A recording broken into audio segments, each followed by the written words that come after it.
আচ্ছা আচ্ছা, আমরা একটু মোবাইলে একটু দেখি। হ্যাঁ, আমরা মোবাইলে করবো না, আমরা পিসিতেই করব। আমার মোবাইলে একটু সমস্যা যে আমি আমি ভরসা পাইতেছি না যে আমার মোবাইলে কাজটা আমি করতে পারবো। আসলে এগুলো প্রফেশনাল কাজ, তো এই জন্য এটা পিসিতে করাটাই উত্তম। আমরা যারা মোবাইলে করতে চাই, তো মোবাইলে আমরা দেখি এটা আমরা কিভাবে করতে পারি। তো আপনারা সবাই দলিল সেবা অ্যাপসটা ইনস্টল করছেন আশা করি। যারা ইনস্টল করেন নাই করে নিন।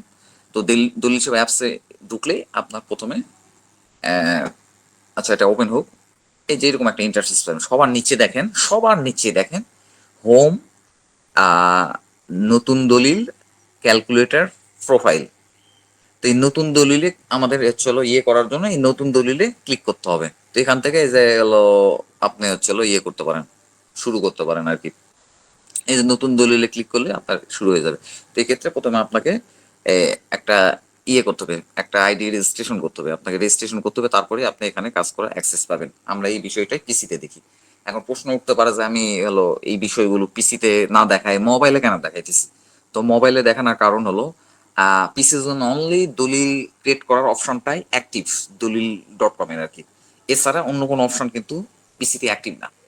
তো এই জন্য আমি দলিল তৈরি করার প্রসেসটা পিসিতে আপনাকে দেখাইতে পারতেছি, নাহলে আমাকে মোবাইলেই দেখাইতে হতো। এছাড়া আদার্স যে ফিচার গুলো আছে, অপশন গুলো আছে, এই যে যেমন দেখেন দলিল রেজিস্ট্রেশন, সর্বনিম্ন বাজার মূল্য, তল্লাশি ফিস ক্যালকুলেটর, নকল ফিস ক্যালকুলেটর, নামজারি ফিস ক্যালকুলেটর, আদার্স যে অপশন গুলো আছে, এগুলো আমাদের হচ্ছে হলো কম্পিউটারে দলিল.com ওয়েবসাইট থেকে আপনি এই ফিচারের সুবিধাগুলো পাবেন না। তো সেখানে আপনি এগুলো নিয়ে কাজ করতে গেলে তারা আপনাকে সাজেস্ট করবে যে আপনি মোবাইল ভার্সনে চলে যান, অমুক জায়গাতে গুগল প্লে স্টোরে লিঙ্ক আছে, ওই লিঙ্কে গিয়ে অ্যাপসটা ইনস্টল করে নেন।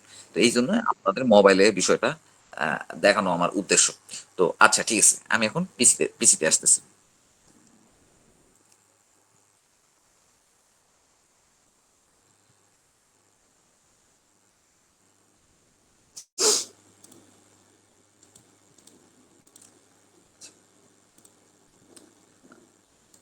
আমার স্ক্রিন তো সবাই দেখতেছেন না?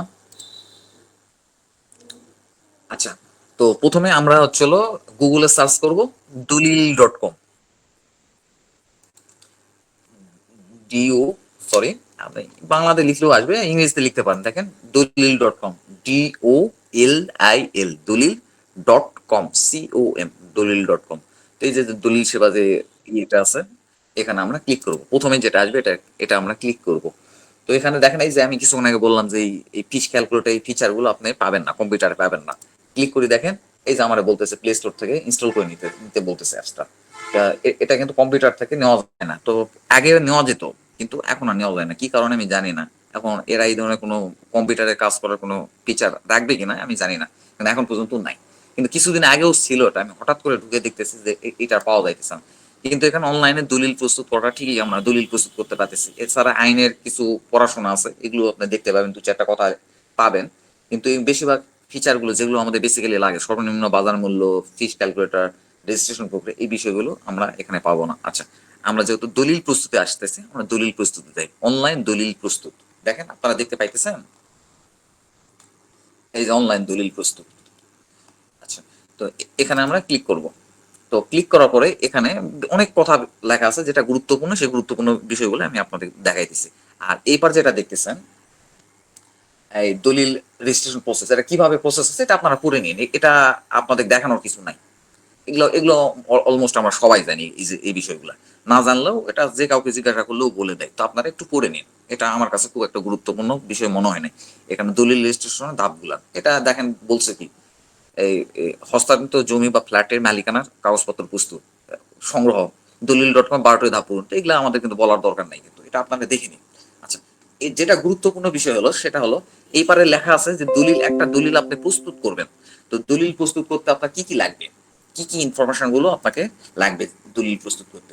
তো এখানে প্রথমে বলতেছে বিক্রেতার পিতার নাম, মাতার নাম, জন্ম তারিখ, ধর্ম, পেশা, জাতীয় পরিচয়পত্র, ঠিকানা। ঠিক অনুরূপ ভাবে ক্রেতারও সেম নাম, ক্রেতার নাম, পিতার নাম, মাতার নাম, জন্ম, ধর্ম, পেশা, জাতীয় পরিচয়পত্র, ঠিকানা। তারপরে 3 নম্বর তথ্য যেটা লাগবে, হস্তান্তরিত সম্পত্তির কমপক্ষে 25 বছরের মালিকানা ধারাবাহিকতা, এটা লাগবে। তারপর 4 নম্বরে লাগবে হচ্ছে হস্তান্তরিত সম্পত্তির বিস্তারিত তফসিল, যেমন মৌজা, খতিয়ান, দাগ নাম্বার, শ্রেণী, দাগে জমির পরিমাণ, প্রাপ্য জমির অংশ, হস্তান্তরিত জমির পরিমাণ, মূল্য ইত্যাদি। 4 নম্বর তথ্য। 5 নম্বর লাগবে সম্পত্তির চৌহদ্দি এবং মালিকানার হারাহারি বিবরণ। এখন চৌহদ্দি বলতে বোঝাইতেছে যে জমির চারদিকে কার কার অবস্থান আছে। একটা দলিল দলিল প্রস্তুত করতে গেলে আমাদের তথ্যগুলো লাগবে। আচ্ছা, 6 নম্বরে যেটা আর চলো মালিকানা হারাহারি বিবরণ। হারাহারি বিবরণ মানে বুঝতে পারতে গতদিন আমরা জানছি যে চলো যদি দুইজন মালিক মিলে যদি একটা সম্পত্তি হস্তান্তর করে, কে কতটুকু অংশ হস্তান্তর করতেছে, বিক্রি করতেছে, বা দুইজন মালিক মিলে যদি একটা জমি ক্রয় করে, কে কতটুকু অংশ বিক্রি করতেছে, এটাকে বলতেছে হারাহারি বিবরণ। যদি এই টাইপের একাধিক মালিকানা থাকে তাহলে এই হারাহারি বিবরণটা এই তথ্যটাও লাগবে, কে কতখানি হস্তান্তর করতেছে। তো 6 নম্বর যেটা লাগবে, কমপক্ষে 2টা সাক্ষী লাগবে, 2জন সাক্ষী লাগবে এবং একজন শনাক্তকারী লাগবে, এবং সাক্ষীর নাম, পিতার নাম, মাতার নাম, ঠিকানা, জাতীয় পরিচয়পত্র নাম্বার লাগবে। তো এখানে দেওয়া নাই। তো এখানে আরেকটা তথ্য লাগবে, এটা হচ্ছে দলিল লেখকের এই, জাতীয় পরিচয়পত্র নাম্বার লাগবে না, লাইসেন্স নাম্বারটা লাগবে আর কি। আচ্ছা, এবার আমরা প্রসেসটা দেখি কিভাবে আমরা শুরু করবো। দেখেন, উপরের দিকে আমাদের 3টা অপশন আছে, আমার ড্যাশবোর্ড, আমার দলিল সমূহ, নতুন দলিল। প্রথমটা হচ্ছে আমার ড্যাশবোর্ডে ক্লিক করলাম। আচ্ছা, এটা পরে এটা নিয়ে পরে কথা বলি। হ্যাঁ, আমি যদি এখানে নতুন দলিল, কিছু দলিল তৈরি করি, এই আমার দলিল সমূহতে যদি আমি ক্লিক করি, তাহলে এখানে দেখা যাবে যে দলিলগুলো আমি তৈরি হয়ে আছে। পরবর্তীতে আমি আমার আইডিতে যে দলিলগুলো তৈরি হয়ে আছে ক্লিক করে করে আমরা দেখতে পাবো। তো এটা আমরা দলিল প্রস্তুত শেষে এই দুটা প্রসেস গুলো নিয়ে আমরা পরিষ্কারভাবে বুঝতে পারবো। এখন নতুন দলিল তার মানে কি, এখানে আমি ক্লিক করলে নতুন দলিল প্রস্তুত করার কিন্তু আমরা পেয়ে যাচ্ছি। কি করবো?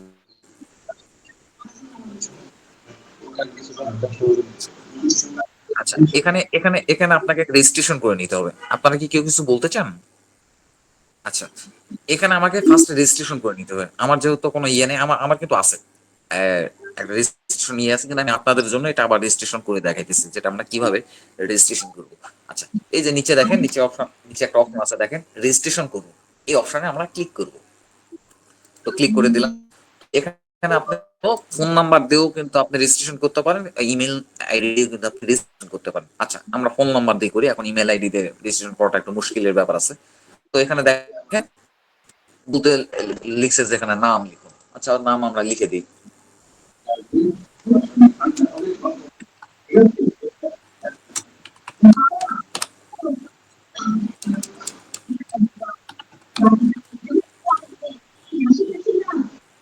আচ্ছা, নাম লিখে দিলাম আর ফোন নাম্বার দিয়ে দিলাম। ফোন নাম্বার সাপোজ ধরুন লিখেই দিলাম। আমার এখানে মেল অ্যাড্রেস দিতেছে না, যেহেতু এখানে লিখে দিয়েছি যদি থাকে, আমার প্রয়োজন নেই। তো এখানে একটা 6 ডিজিটের একটা পাসওয়ার্ড আমরা দিব। মিনিমাম 6 ডিজিট, সর্বোচ্চ আপনারা যত ডিজিট দিতে পারেন। আমি আমার পাসওয়ার্ডটা সেট করে দিচ্ছি।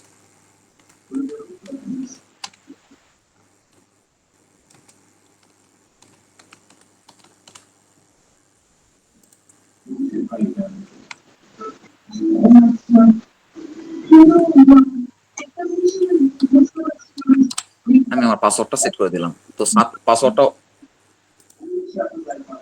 পাসওয়ার্ডটা পাসওয়ার্ডটা হয়নি। আচ্ছা, আমার বাংলা লেখা আসছে, আমি এক্সট্রিমলি সরি, পাসওয়ার্ডটা আমাকে আবার দিতে হবে।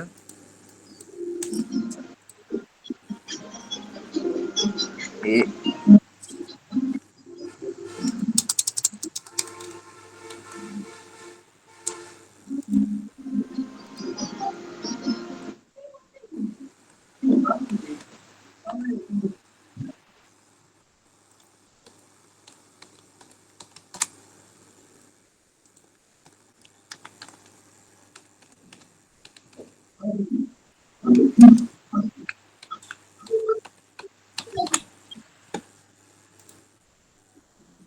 আচ্ছা, আমার পাসওয়ার্ড দেওয়া হয়ে গেছে। তো এখানে পাসওয়ার্ড দেওয়ার ব্যাপারে আর একটা জিনিস মাথায় রাখবেন আপনি। পাসওয়ার্ডে এই ইংলিশে একটা বড় হাতের ওয়ার্ড একটা বা দুইটা রাখবেন, কিংবা একটা রাখতে পারেন, ছোট হাতের ওয়ার্ড এবং একটা নাম্বার অবশ্যই থাকবে। এবার আমরা রেজিস্ট্রেশন ক্লিক করে দিলাম। আচ্ছা, এখানে এখানে বলতেছে যে এই ফোন নাম্বারে অলরেডি একটা ইয়ে আছে।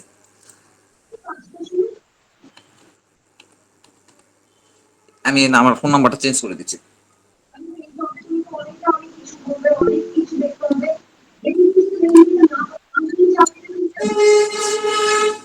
পাসওয়ার্ড আবার দিচ্ছি।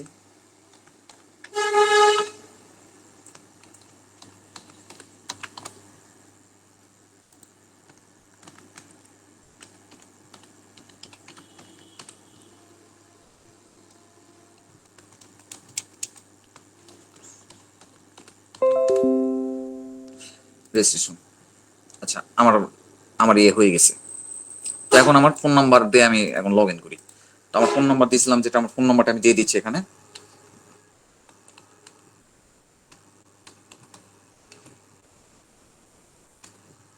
ফোন নাম্বার দিয়ে দিলাম, এবার আমি পাসওয়ার্ড দিয়ে দেবো।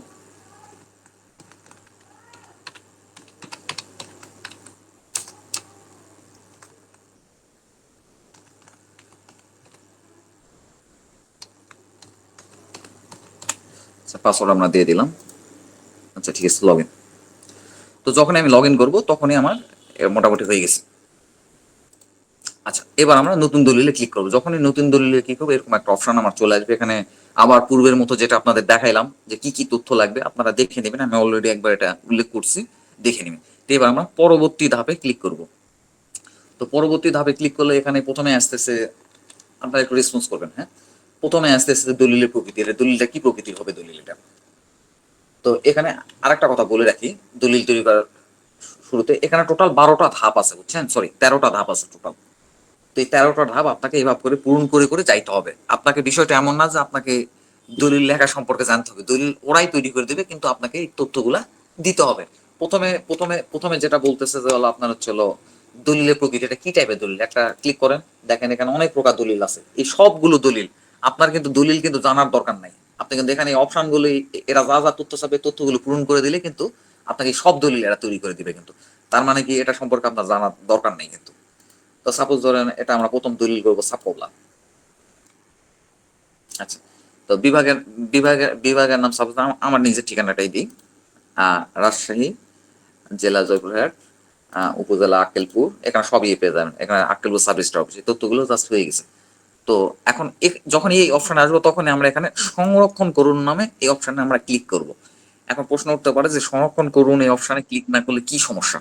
তো এই সংরক্ষণ করে এই অপশনে ক্লিক না করলে কোনো কারণবশত যদি আপনার ইলেকট্রিসিটি চলে যায় বা আপনার সিস্টেম যদি বন্ধ হয়ে যায়, তাহলে কিন্তু আপনার যে এই এই শূন্যস্থানগুলো পূরণ করবেন এগুলো কিন্তু ভ্যানিশ হয়ে যাবে কিন্তু। তো এই কারণে আমরা হচ্ছে হলো আপনার সংরক্ষণ কোন অপশনে দিলাম, মানে কি এটা সেভ হয়ে থাকলো। এটা কিন্তু আমার এই যে ইয়েটা করলাম, প্রোফাইলটা আমি ক্রিয়েট করলাম, রেজিস্ট্রেশন করলাম, এই প্রোফাইলে লগ ইন করলে কিন্তু আমি আবার এই জায়গা থেকেই কিন্তু আমার আবার শুরু হবে। তো আমার এই অপশনে কাজ শেষ। আর আমি যদি মনে করি যে কাজ করতে করতে আমার এখানে কোনো কিছু পূরণ করতে ভুল হয়েছে, আবার এডিট করুন অপশনে ক্লিক করুন। এই এডিট করার আবার আপনি অপশন পাবেন কিন্তু। তো আমরা এডিট করার দরকার না, আমরা পরবর্তী ধাপে চলে গেলাম। এবার উপরে দিয়ে খেয়াল করেন, প্রথমে কিন্তু 1 নম্বর ছিল, দেখেন সবুজ 1 নম্বর। এবার আমরা 2 নম্বরে ক্লিক করব। কিংবা কিংবা আপনি এই পরবর্তী ধাপে ক্লিক করলেও দেখেন উপরের দিকে তাকান, গ্রহিতা 2 নম্বর। এখানে গ্রহিতার ইনফরমেশন লাগবে। গ্রহিতা বলতে কি বোঝায়? গ্রহিতা বলতে বোঝায় যে হলো যিনি জমি নেবে, গ্রহণ করবে, মানে জমি যে ক্রেতা আর কি। এটা যদি প্রতিষ্ঠানের জমি হয় তাহলে এখানে প্রতিষ্ঠান টিকমার্ক দিয়ে, প্রতিষ্ঠানে আপনারা এভাবে টিকমার্ক দিয়ে দিবেন। আর প্রতিষ্ঠানে যদি না হয় এখানে কোনো টিকমার্ক দেওয়ার কোনো প্রয়োজন নেই, তাহলে আমরা একটা গ্রহিতার নাম দিয়ে দিই। আর এখানে গ্রহিতার নামের ব্যাপারে আমি একটু বলি। তো দলিল করার সময় যদি আপনি যদি একটু সচেতন না থাকেন তাহলে কিন্তু আপনার নাম জারি করতে গিয়ে কিন্তু বিশাল রকমের বেকায়দার মধ্যে পড়ে যাবেন। তো এটা মাথায় রাখবেন সব সময়ের জন্য। দলিল করার সময় গ্রহীতার নাম সব সময়ের জন্য এনআইডি কার্ড দেখে দেখে গ্রহীতার তথ্যগুলো আমাদের দিয়ে দেওয়া উচিত। আর দাতার তথ্য দেবেন খতিয়ান দেখে দেখে। দাতার তথ্য আবার আপনি যদি আপনি এনআইডি কার্ড দেখে দেখে দেন, তাহলে খতিয়ানের সাথে কোনো কারণবশত যে না মিলে তাহলে আপনাকে নাম যাইতে আটকায় দিবে। এখন নাম যাইতে আটকায় দিয়ে যদি বলে যে আপনি 20,000 টাকা দেন তারপর আপনার এই কাজ করবো, কিচ্ছু করার নাই। বুঝতে পারছেন? আমরা গ্রহীতার নাম এনআইডি কার্ড দেখে দেখে দিব, মানে যে জমি কিনবে তার নাম ঠিকানা অ্যাড্রেস থাকলে এনআইডি কার্ড দেখে দেখে দিব। আর দাতার নাম দিব এই হচ্ছে আপনার খতিয়ান দেখে দেখে, দাতার নাম তথ্য, আদার্স খতিয়ানে যে যে তথ্যগুলো আর কি পাওয়া যায়, খতিয়ান তো আর সব তথ্য পাওয়া যায় না, যে কয়টা তথ্য আছে এটা আমরা খতিয়ান দেখে দেবো। তাহলে এটা যেহেতু গ্রহীতার নাম, এটা আমরা এই হলো এটা হলো আমরা দিয়ে দিই। এই আপনি লিখে দেন, হ্যাঁ? পিতার নাম দিলাম, আচ্ছা পিতার নাম কিছু একটা দিলাম।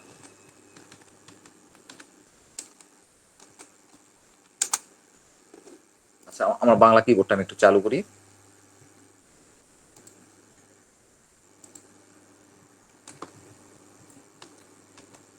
পিতার নাম দিলাম, মাতার নাম দিলাম। এটা কিন্তু আমাকে অবশ্যই এনআইডি কার্ড দেখে দেখে হতে হবে।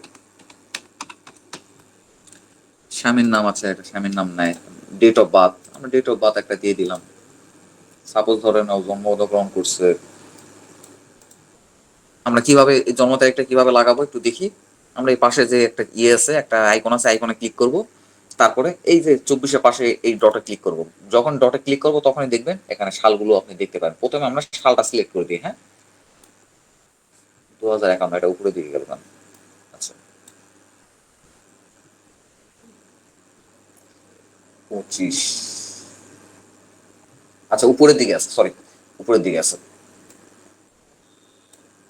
সাপোজ ধরেন যিনি কিনবেন ওনার জন্ম হচ্ছে হলো 1991, সাপোজ ধরেন জুলাই, তারপর তারিখে দিয়ে দেন, এই ডেট অফ বার্থ সেট হয়ে গেছে।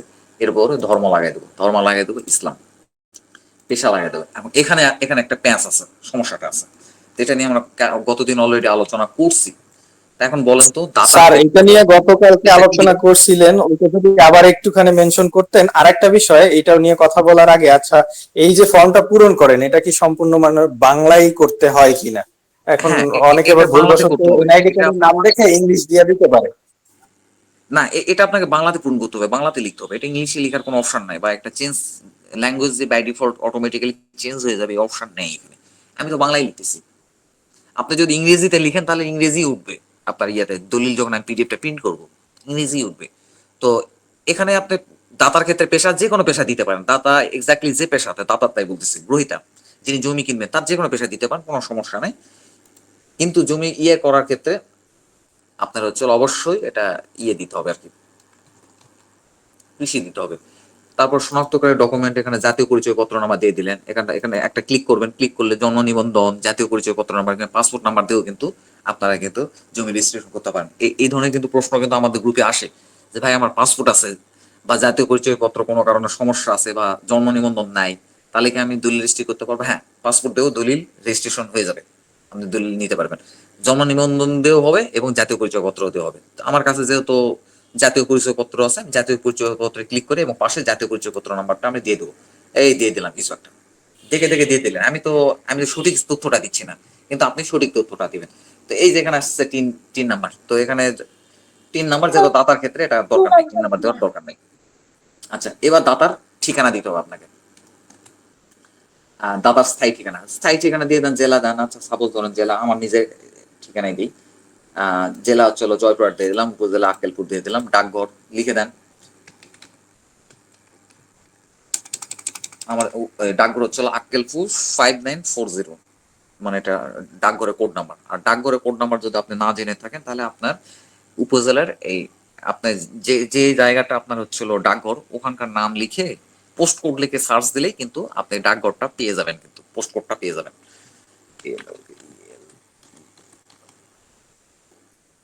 আক্কেলপুর ড্যাশ 5940, এটা হচ্ছে আমার পোস্টপোর্ট। এভাবে পোস্টপোর্টটা দিয়ে দেবেন। তবে আপনার বাড়ির যদি হোল্ডিং নাম্বার থাকে, এগুলো খুব বেশি গুরুত্বপূর্ণ না, বুঝছেন। আপনার গ্রাম টাম যা আছে দিয়ে দিলেন। সাপোজ ধরেন এখানে গ্রাম ও আক্কেলপুরি দিয়ে দিলাম। এটা আপনার এনআইডি কার্ড দেখে দেখে যা তথ্য আছে দেখে দেখে দিয়ে দিবেন আপনি। তারপরে এখানে এখন আর একটা বিষয় আছে যে এবার বর্তমান ঠিকানা, তো এটা স্থায়ী ঠিকানার অনুরূপ, এখানে টিক মার্ক দিয়ে দিলাম। তাহলে এটা বর্তমান ঠিকানা স্থায়ী ঠিকানা সেম জিনিসটাই তারা করে গেল। এবার আমরা কি করব, সংরক্ষণে ক্লিক করব যাতে সেভ হয়ে যায়। কোনো কারণবশত কাজ করতে করতে যদি আমাদের এই ডিভাইসটা যদি অফ হয়ে যায়, তাহলে জানো এটা যেন না রিমুভ হয়েছে, আমাকে আবার নতুন করে যেন এটা পূরণ না করতে, সেভ করে রাখলাম, সেভ হয়ে গেছে। এখন এখন যদি আবার কোনো কারণবশত যে এখানে কোনো তথ্য যদি ভুল থাকে বা মিসিং থাকে, আমরা এডিট করতে পারি বা এটা ডিলিট করে দিয়ে আবার নতুন করে কিন্তু এটা পূরণ করে দিতে পারি কিন্তু আমরা এটা আবার। তো এগুলো আপনারা একটু দেখলেই কিন্তু বুঝতে পারবেন কিন্তু। আবার এখানে যদি আরো গ্রহিতা থাকে, এখন 4 জন মিলে জমি কিনতেছে, আরো যদি গ্রহিতা থাকে তাহলে কিন্তু এই যে গ্রহিতা যোগ করুন, তাহলে এখানে ক্লিক করে কিন্তু আবার গ্রহিতার এই সেই একই নাম ঠিকানা এগুলো কিন্তু আপনি আবার কিন্তু যুক্ত করতে পারেন কিন্তু। এটা কিন্তু আর বলে দিতাম। তারপরে আপনার যুক্ত করা শেষে এখানে আমার এই সেম নিয়মে দেখেন সবগুলো সেম, সংরক্ষণ করুন অপশনে ক্লিক করবেন। যেহেতু আমার একটা গ্রহিতা, আমি একটাই করি, যেহেতু সময় অনেক সময় কম, এই জন্য আমরা একাধিক গ্রহিতা দিচ্ছি না, যদি দেওয়ার প্রয়োজন পড়ে দিতে পারেন। সংরক্ষণ করার পর যদি আরো গ্রহিতা আসে, এরকম গ্রহিতা যোগ করুন অপশন আসতেই থাকবে, আপনি 100টা গ্রহিতা হলেও আপনি দিতে পারবেন, কোনো সমস্যা নেই। আমরা পরবর্তী ধাপে যাই এবং উপরে দিয়ে খেয়াল করবেন 3 নম্বর থেকে এবার 2 নম্বর থেকে এবার 3 নম্বরে আসলে এইবার এইবার চাইতেছে হচ্ছে হলো দাতার ঠিকানা, দাতার অ্যাড্রেস। তো এখানে একটা জিনিস খেয়াল করবেন, এই যে দেখেন নামের পরে একটা লাল কালারের স্টার চিহ্ন, তো তো এই স্টার চিহ্ন আছে মানে কি, এই তথ্যগুলা দলিল তৈরি করার ক্ষেত্রে আপনাকে মাস্ট দিতেই হবে। এই স্টার গুলা পূরণ না করলেও কিন্তু হবে না, কিন্তু এটা দিতে হবে এই তথ্যগুলো। তো আমরা এখন খতিয়ান দেখবো, এবার খতিয়ান বের করবো। খতিয়ানে এখন আমরা দেখবো যে চলো আহ, দাতার নাম খতিয়ানে কি আছে, নামটা কি দিয়ে আছে। এখন এখন এখন এখানে একটা সমস্যা বিপত্তি কি জানেন, আমি যে আপনাকে বলতেছি যে খতিয়ান দেখে দেখে আপনি দাতার নাম ঠিকানা তুলে দিবেন, কিন্তু এখানে বিপত্তি হচ্ছিল কি, তো সাব রেজিস্ট্রার যদি কোনো কারণবশত যদি এনআইডি কার্ডের সাথে মিল না দেখে, তাহলে কিন্তু সাব রেজিস্ট্রারও কিন্তু ঝামেলা লাগাইতে পারে। তো সেক্ষেত্রে আপনি দলিল রেজিস্ট্রি করার আগে যদি এরকম ঘটনা ঘটে যে দলিল খতিয়ানি এবং এনআইডি কার্ড বা যেটাই ব্যবহার করতেছেন সেখানে নামের ভিন্নতা আছে, আলাদা আলাদা নাম কিন্তু একই লোকই কিন্তু, তাহলে আপনি আগে থেকেই আপনাদের ইউনিয়ন অফিস বা পৌরসভা থেকে বা সিটি কর্পোরেশন থেকে দ্বৈত নামের একটা পত্র আপনি হচ্ছিল সংরক্ষণ করে নিয়ে রাখবেন। যে কোনো কারণবশত যে আটকায়, সচরাচর আটকায় না, আবার যদি আটকায় এটা অনেক সময় টাকা পয়সা খাওয়ার জন্য আটকাইতে পারে। তো আপনি এটা সংরক্ষণ করে রাখবেন, তাহলে সাব রেজিস্ট্রার আটকাবে না, আর সমস্যা নেই। এখানে পিতার নাম অনুরূপ ভাবে পিতার নাম আমি কিসে দিয়ে ফেলি, একটু দ্রুত আমি আগাই, হ্যাঁ, আমি এত লিখতেছি না। কিছু একটা পিতার নাম দিলাম আর ওর মাতার নাম দিয়ে দিলাম। তো এটা যেহেতু মহিলা, তার স্বামীর নামও লাগবে এখানে, তাহলে এখানে আমি তার স্বামীর নাম দিয়ে দিলাম। জন্ম তারিখ সেম প্রসেসে জন্ম তারিখ গুলো আমরা দিয়ে দিই, তার জন্ম তারিখ দিয়ে দিলাম।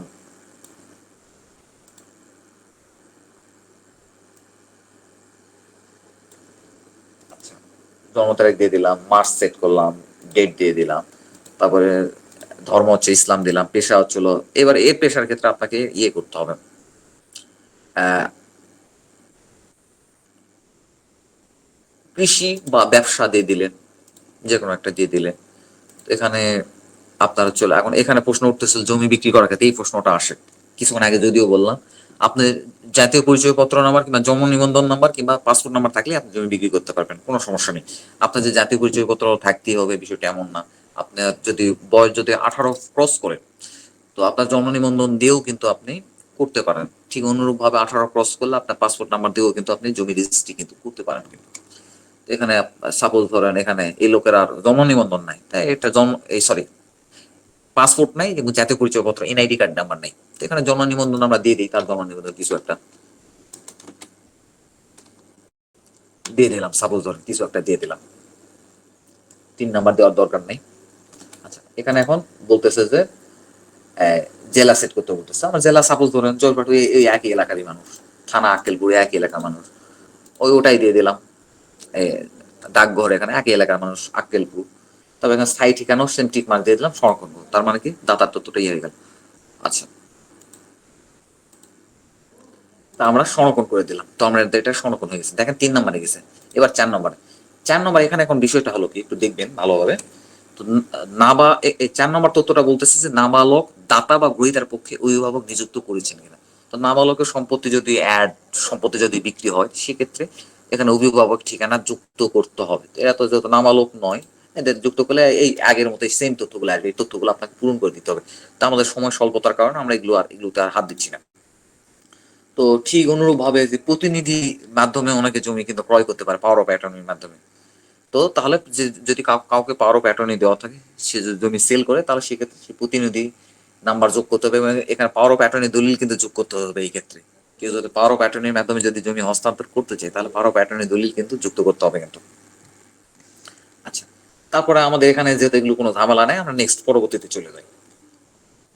এইবার হলো এখানে এখানে যেটা আসতেছে একটু আমরা উপরে পড়ে দেখি, সম্পত্তির ন্যূনতম 25 বছরের মালিকানা ধারাবাহিক বিবরণ। এবার সম্পত্তির 25 বছরের মালিকানা ধারাবাহিক একটা বিবরণ দিতে বলছে। আচ্ছা, তো এখানে এখানে এখানে অনেক উল্টাপাল্টা জিনিস লেখা আছে বুঝছেন। এখানে এখানে এভাবে লিখলে আসলে হবে না, এরা জাস্ট স্যাম্পল একটা লিখে দিছে। তা আমি আমি গতদিন বলছিলাম যে এই সম্পত্তি 25 বছর মালিকানা ধারাবাহিকতা মূলত 2টি প্যারাতে আপনাকে করতে হবে কিন্তু। প্রথম প্যারাতে আপনি লিখবেন, দেখেন এখানে অলরেডি লিখে রাখছে, এটাই এই ভাষাটাই চলবে। আমার একান্ত প্রয়োজনীয় পারিবারিক ব্যয় নির্বাহের জন্য নগদ টাকার বিশেষ প্রয়োজন হয় নিম্ন তফসিলভুক্ত সম্পত্তি আপনার নিকট বিক্রি করতেছি। তো এটা ঠিক আছে। যদি কোনো কারণে চেঞ্জ করতে চান ইডিটে ক্লিক করলে কিন্তু এটা চেঞ্জ করার কিন্তু অপশন পাবেন, আরো যদি 2-4টা কিছু লিখতে চান আপনি লিখতে পারবেন। তো আমার দরকার নেই, তো আমরা সংরক্ষণ করুন লিখে রাখলাম। আর এখানে আমি এটার ভাষাটা লিখে আপনাকে দেখাইতেছি, আমার একটা দলিল তৈরি করা আছে, আমি ওটাতে দেখাবো নি, আমার এখান থেকে তৈরি করা আছে, দেখাবো নি। তো তো এখানে যেহেতু আমাদের কোনো কাজ নাই, তো এটা যদি চেঞ্জ করতে চান তাহলে কি করবেন, এই এডিটে ক্লিক করবেন। এডিটে ক্লিক করে এখানে যদি কিছু লেখা লাগে আপনি লিখে দিলেন, তারপর পরবর্তী ধাপে চলে গেলাম। আচ্ছা, এইবার যেটা আসতেছে উপরের দিকে দেখেন, এই উন্নয়ন উন্নয়ন কর্তৃপক্ষের আওতাধীন নাম, মানে কি এটা যদি কোনো উন্নয়ন কর্তৃপক্ষের আওতাধীন হয়, তো এটা হতে পারে রাজউক এলাকার যদি হয়, তাহলে আপনি ক্লিক করতে পারেন। রাজউক এলাকা মানে বোঝেন, এই ঢাকা শহরের, তারপরে রাজশাহী, এই এই বিভিন্ন এলাকা আছে, কক্সবাজার উন্নয়ন কর্তৃপক্ষ, রাজশাহী উন্নয়ন কর্তৃপক্ষ, খুলনা উন্নয়ন কর্তৃপক্ষ, রাজধানী উন্নয়ন কর্তৃপক্ষ। তো এগুলোর আন্ডারে হইলে আপনার একটু দলিলটা একটু আলাদা হবে। তো যদি এগুলোর মধ্যে হয় তাহলে দিলেন, আর এগুলোর মধ্যে যদি না হয়, এগুলোতে হাতই দেওয়ার দরকার নেই। আর এখানে আরেকটা বিষয় আপনাকে একটু হাত দিতে হবে, যেখানে স্থাপনা আছে কিনা। তো এখানে যদি হ্যাঁ দেন, যদি স্থাপনা থেকে থাকে তাহলে এখানে হ্যাঁ দিবেন। আপনার এমন হতে পারে আপনি জমি বিক্রি করতেছেন কিন্তু এর উপরে একটা স্থাপনা আছে, তো আমাদের কোনো স্থাপনা নাই, ধরে নিলাম স্থাপনা নাই, আমরা একটু দ্রুত শেষ করবো, তো এই জন্য আমরা চলো এটা হ্যাঁ আর দিতেছি না, আমরা কিন্তু এটা। আচ্ছা, এবার তফসিল যুক্ত করতে হবে। এখন তফসিল কিভাবে যুক্ত করবেন, আচ্ছা এবার আমরা তফসিল যোগ করুন অপশন আমরা ক্লিক করি। আচ্ছা, তো এখানে একটা আপনারা তারা একটা দিছে যে হলো, দিছে, এটা কোনো নাই, আপনি জাস্ট মনে থাকবে ইয়াতে ক্লিক করবেন, না ঠিক আছে দিলেও কোনো সমস্যা নেই। এবার বলতেছে যে এটা কোন পৌরসভার ভিতরে বা উপজেলার ভিতরে। সাপোজ ধরেন এটা তো আমি তো পৌরসভা এলাকায় দিছি, সাপোজ ধরেন এটা আক্কেলপুর পৌরসভা, বা আপনার যদি ইউনিয়ন পরিষদ হয় সেই ইউনিয়ন পরিষদের নাম দিয়ে দিবেন। আমার এলাকা যেহেতু পৌরসভা, এই জন্য আমার এলাকাটা পৌরসভার নাম দিয়ে দিলাম। তো পৌরসভা, আক্কেলপুর পৌরসভা, তো মৌজার নাম দিয়ে দেন। এই তথ্যগুলো কিন্তু আপনি ইয়েতেই পেয়ে যাবেন। তো এটা কিন্তু সম্পত্তির ইয়ের ক্ষেত্রে বলতে হবে, আমার মানে চল ঠিকানা আপনাকে দিলে হবে না, এটা সম্পত্তির ঠিকানা, মানে তফসিলটা আপনাকে দিতে হবে সম্পত্তিটা আক্কেলপুর পৌরসভার ভিতরে। এখন মৌজা, সাপোজ ধরেন এটা মৌজা, আমাদের মৌজাটা হচ্ছিল আক্কেলপুর 30, আক্কেলপুর আর জেল নাম্বার 30, আবার আক্কেলপুর লিখে দিই, WKELPUR, আক্কেলপুর 30, আক্কেলপুর 30। তারপর এখানে এখন এখন বলতে হবে, এখন এখানে আপনাকে দেখাইতে হবে যে আপনি জমি কোন এককে আপনি জমিটা দেখাবেন আর কি, দলিলে কোন এককে, এককে দেখাবেন নাকি শতাংশতে দেখাবেন নাকি বর্গ মিটারে দেখাবেন নাকি শতাংশ দেখাবেন কিতে দেখাবেন। তো আমরা আমরা ইয়েতে যাই বর্গ, শতাংশ, যেহেতু সচরাচর দেখায় তো আমরা শতাংশ এখানে উল্লেখ করি। এখানে ভূমি অফিসের নাম দিতে হবে। তো আমাদের আক্কেলপুর ভূমি অফিসের নাম হচ্ছে আক্কেলপুর সাব রেজিস্ট্রার অফিস। তো আমরা লিখে দিই।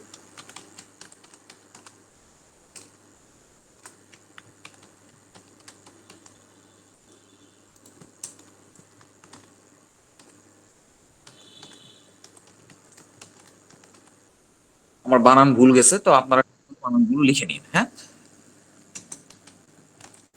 তো আমি এগুলোর দিকে এখন দিয়ে দিচ্ছি না, তো এখানে মোটামুটি আমার তথ্য শেষ, সংরক্ষণ করুন।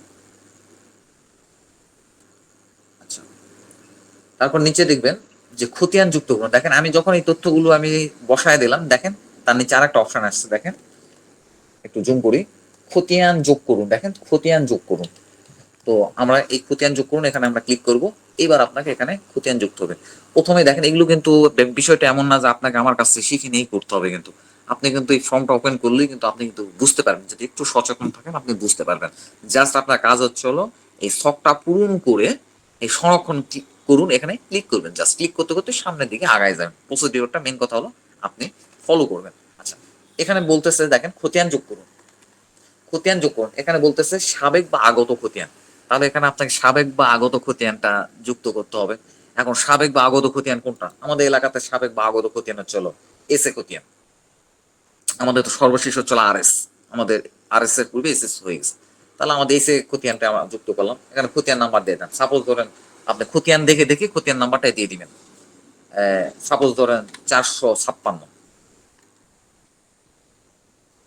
আর এখানে যদি আরো যদি আগত খতিয়ান থাকে তাহলে এখানে কিন্তু আরো খতিয়ান আপনি যুক্ত করে দিতে পারেন, কোনো সমস্যা নেই, আরো খতিয়ান কিন্তু আপনি দিতে পারেন। তো আমি একটাই দিতেছি, আপনারা আরো যুক্ত করতে পারেন, এই সেম প্রসেস এই দেখেন আরো যুক্ত করুন, এই যে আবার আসছে, এখানে আবার দেখেন এই সে খতিয়ান, যদি আরেকটা খতিয়ান থাকে আরেকটা খতিয়ান নাম্বার আপনি দিয়ে দেন। এই যে দুটা খতিয়ান নাম্বার আমরা দিয়ে দিলাম, এই দুটা খতিয়ানের জন্য আমি ক্রয় করবো। এবার দেখেন আরো যদি যুক্ত করতে চান, দেখেন আরো যদি যুক্ত করতে চান তাহলে আরো প্লাস চিহ্ন করে আপনি যুক্ত করবেন। এইবার আসতেছে সর্বশেষ জরিপের খতিয়ান। এখানে কিন্তু পাশে দেখবেন লাল একটা স্টার চিহ্ন আছে, তার মানে কি এটা আপনাকে মাস্ট কি এটা পূরণ করতে হবে, এটা পূরণ না করলে কিন্তু আপনার এটা হবে না, কাজটা হবে না। তো আমার সর্বশেষ জরিপের খতিয়ান হচ্ছিল, এটা হচ্ছিল RS। আমি RS এ ক্লিক করলাম, এখানে খতিয়ান নাম্বারটা দিলাম, সাপোজ ধরুন খতিয়ান নাম্বার এত। আচ্ছা, এটা তো এর আগে দিচ্ছি। আচ্ছা, এটা হচ্ছে আমার খতিয়ান নাম্বার। এখন এখানে আসছে যে যদি নামজারি খতিয়ান থাকে, তেমনও তো হতে পারে সর্বশেষ রেকর্ডীয় খতিয়ানের কাছ থেকে কেউ একজন জমি কিনছে, তারপর আপনি কিনছেন। তো সর্বশেষ রেকর্ডীয় খতিয়ানে তো আর এই, তারপরে যে কিনছে তার তো নাই, তার নাম তো আর নাই। তো সেক্ষেত্রে আপনি নামজারি খতিয়ান আপনি দেন, নামজারি খতিয়ান নাম্বার কত, আপনি কেস নাম্বারও যদি দেন কোনো সমস্যা নেই, খতিয়ান নাম্বারও দিতে পারেন। খতিয়ান নাম্বার কি হয় নামজারি খতিয়ানের? খতিয়ান নাম্বার তো হয় না। আচ্ছা, এখানে যদি থাকে দিয়ে দিবেন, না থাকলে নেই। আর এটা দেওয়াটা এত গুরুত্বপূর্ণ না। আচ্ছা, তারপরও দিয়ে রাখি।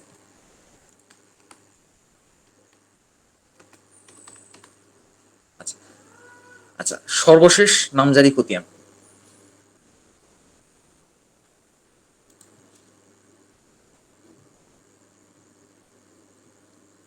যদি এগুলো দরকার, সর্বশেষ সর্বশেষ নামজারি খতিয়ান যদি থাকে এখানে দিয়ে দিলেন।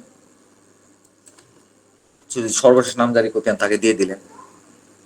তারপরে এখানে বলছে চলমান জরিপের খতিয়ান। এখন ইয়া করুন, আমাদের এখানে চলমান জরিপের খতিয়ান এখন এগুলা এগুলা তো আগে ছিল না, এটা নতুন দেখতেছি। সরি,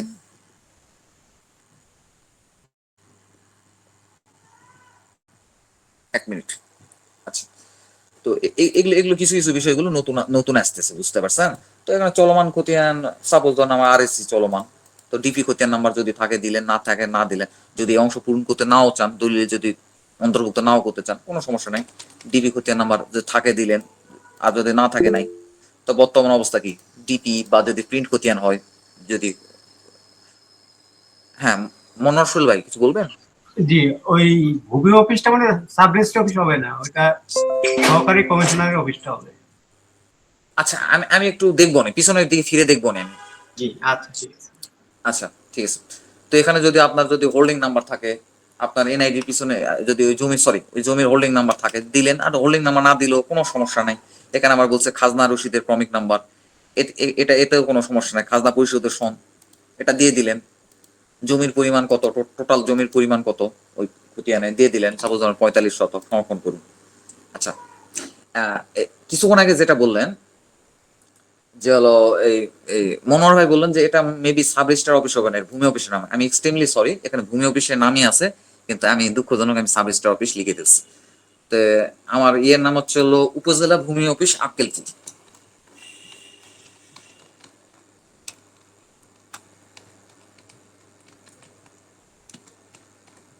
তো আপনারা একটু সচেতন হয়ে করতে পারলে কোনো সমস্যা নেই। ভূমি অফিস, OFIS অফিস আক্কেলপুর।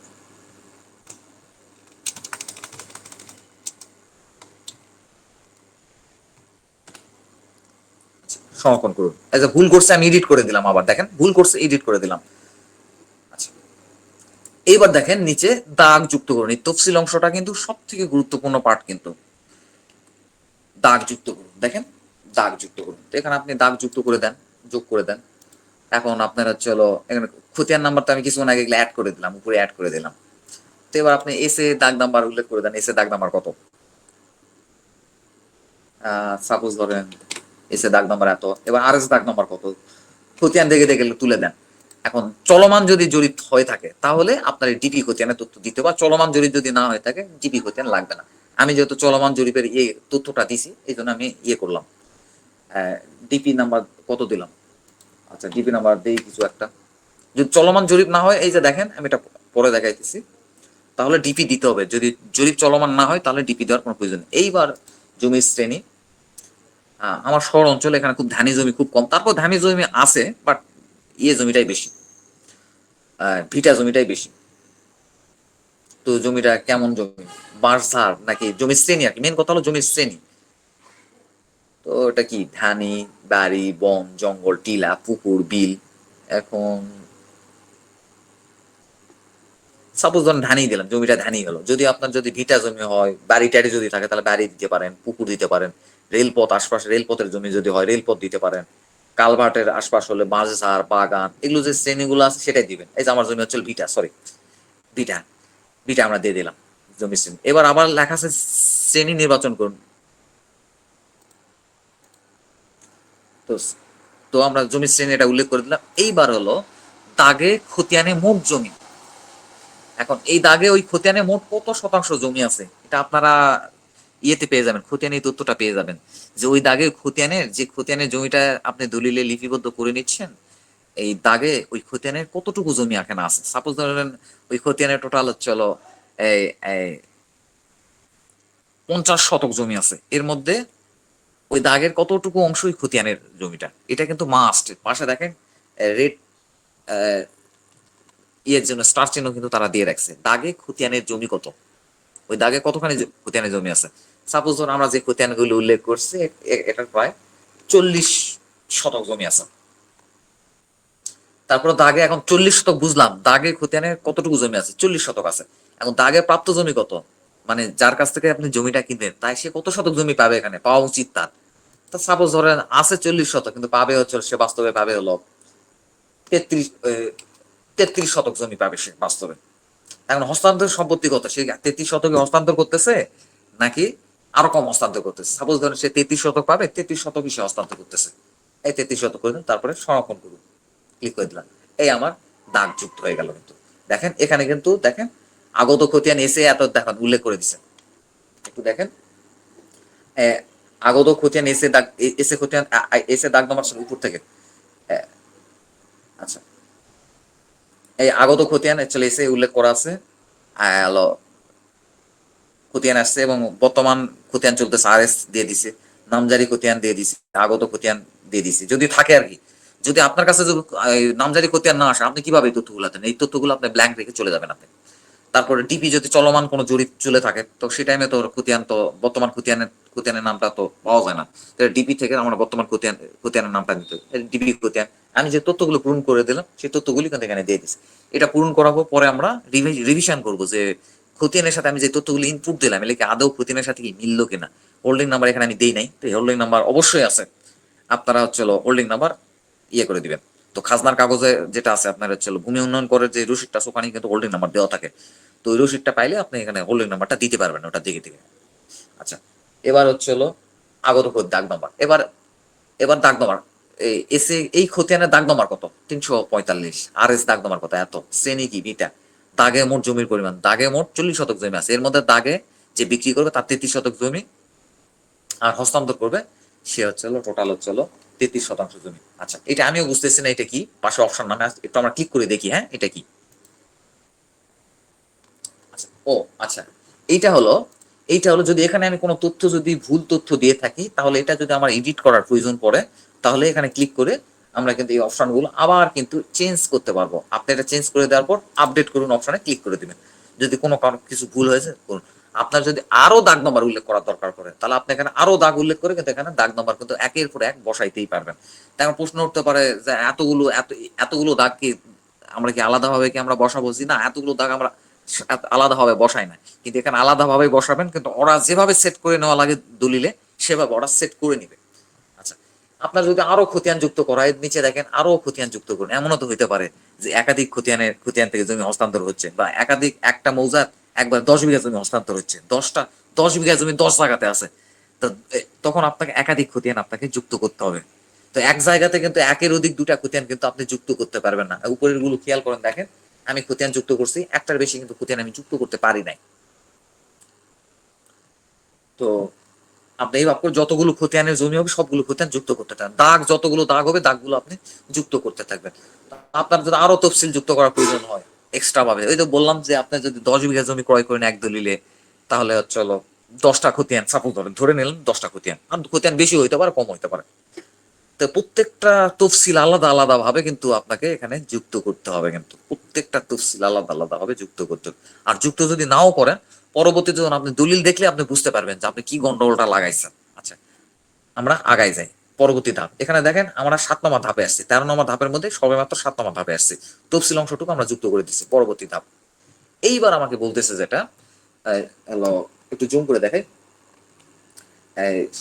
চৌহদ্দির বিবরণ হাত নকশা। এখন এখানে উত্তরে কেডা, দক্ষিণে কি, পূর্বে কি, পশ্চিমে কি, যদি আর কোনো তথ্য থাকে দিয়ে দিলেন। এটা কিভাবে যুক্ত করবেন এই যে নিচে দেখেন চৌহদ্দির বিবরণ যুক্ত করুন, ক্লিক করে দিলাম।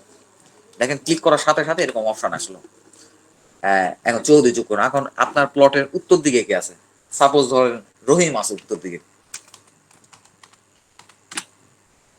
তো পূর্ব দিকে আছে করিম, সরি উত্তর দিকে রহিম আছে, দক্ষিণ দিকে আছে হলো করিম। তো পাশে দাগ নাম্বারটা লিখে দিবেন। সাপোজ ধরেন আর এস আর এস ড্যাশ, সাপোজ ধরেন ওর জমি হচ্ছে এত। তো নাম লিখে দিলেন, নাম লিখে দিলেন, নাম লিখে দিলেন, নাম লিখে দিলেন, প্লাস পাশে দাগ নাম্বারটা লিখে দিলেন। সবার ক্ষেত্রে দাগ নাম্বারটা আপনি লিখে দিবেন। তো এতে করে দলিলটা স্ট্রং হয় আর কি। তা সাপোজ ধরেন নিচে আছে হলো লেমন, লেমন এর দাগ নাম্বারটা দিয়ে দিলাম। আমি একই দাগ নাম্বার দিতেছি কিন্তু আপনারা চেঞ্জ করে দিবেন। পাশে যেই দাগ নাম্বার আছে ওই দাগ নাম্বারটা দিয়ে দিবেন। 1 মিনিট, হ্যাঁ।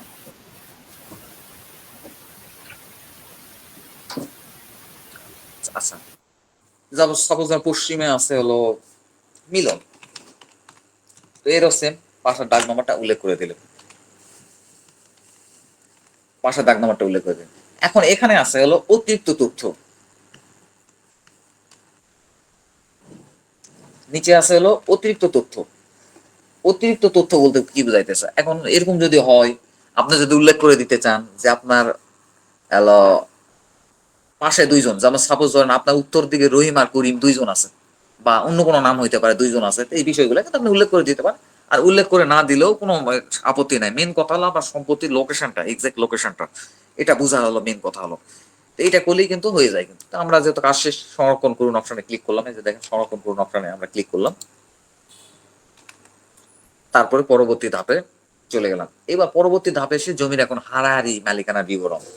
এখন এখানে আমি তো এখানে দিছি হলো গ্রহিতা, মানে যিনি জমি কিনবেন। এখানে হাত নকশার একটা অপশন ছিল, এটা তো আচ্ছা, আসে নাই। এটা আপনার চিন্তা নয়, আমি পরে বলি, পরে বলি। এটা এটা ওরাই সেট করবে, ওরাই সেট করবে পরে। আচ্ছা, তো এখানে এখানে যে হচ্ছে হলো হারাহারি মালিকানা বিবরণ, কি কত শতক জমি করতেছে। সাপোজ ধরেন এই মালিক যেহেতু একজনে, তো এখানে তো হারাহারি বিবরণের দরকার নাই। তারপর আমরা দিয়ে রাখি 33 শতক একজনই কিনছে, আপডেট করুন।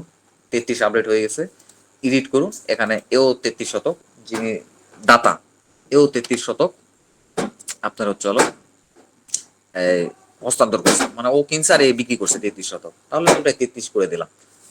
তাহলে আমরা 9 নম্বর ধাপে আসছে। এবার এবার আমরা 10ম ধাপে চলে গেলাম, নেক্সট করে দিলাম, 10ম ধাপ চলে আসলাম। আচ্ছা, এবার 10ম ধাপে এসে এখানে এখন উল্লেখ করতে হবে হলো আপনার একটু, আচ্ছা আমরা পড়ি, হ্যাঁ। 30 নং আক্কেলপুর মৌজার সম্পত্তির মূল্য। এবার সম্পত্তির মূল্য আপনাকে অ্যাড করতে বলতেছে। এখন সম্পত্তির মূল্য আপনি এখানে অ্যাড করে দেন। এখন সম্পত্তির মূল্য কত অ্যাড করি? সাপোজ ধরেন 1 লক্ষ টাকায় আমরা অ্যাড করলাম। মৌজা রেট আমরা 1 লক্ষ টাকা পাইছি সাপোজ ধরেন। তো সাপোজ ধরেন 1 লক্ষ টাকা তো হয় না, এটা না হলে 33 শতক জমি কিনতে গেলে কয়েক কোটি টাকার বিষয়, আমাদের এলাকাতে কয়েক কোটি টাকার বিষয়।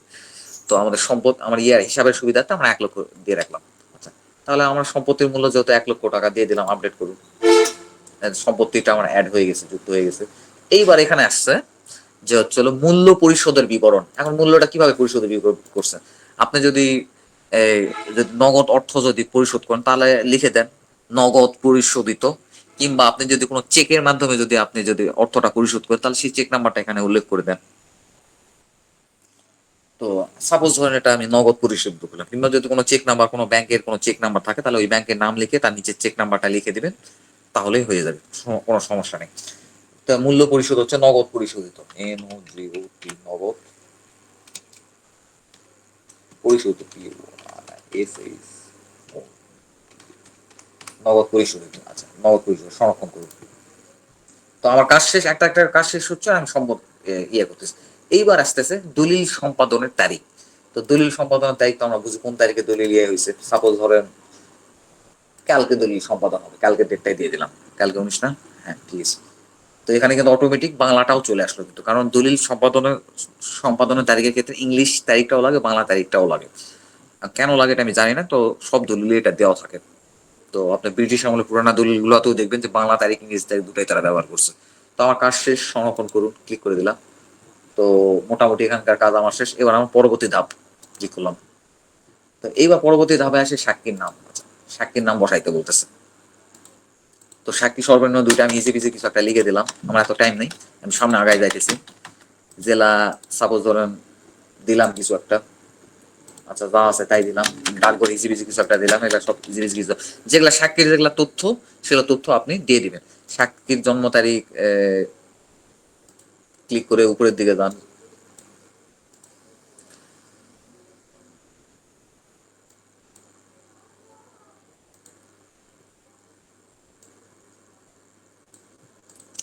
সাপোজ ধরেন কিছু একটা জন্ম তারিখ লাগাই দিলাম সাক্ষী।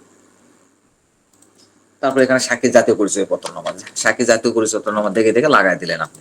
সংরক্ষণ করুন। 13 ডিজিট বা 17 ডিজিট, ডিজিট হয়েছে কটা?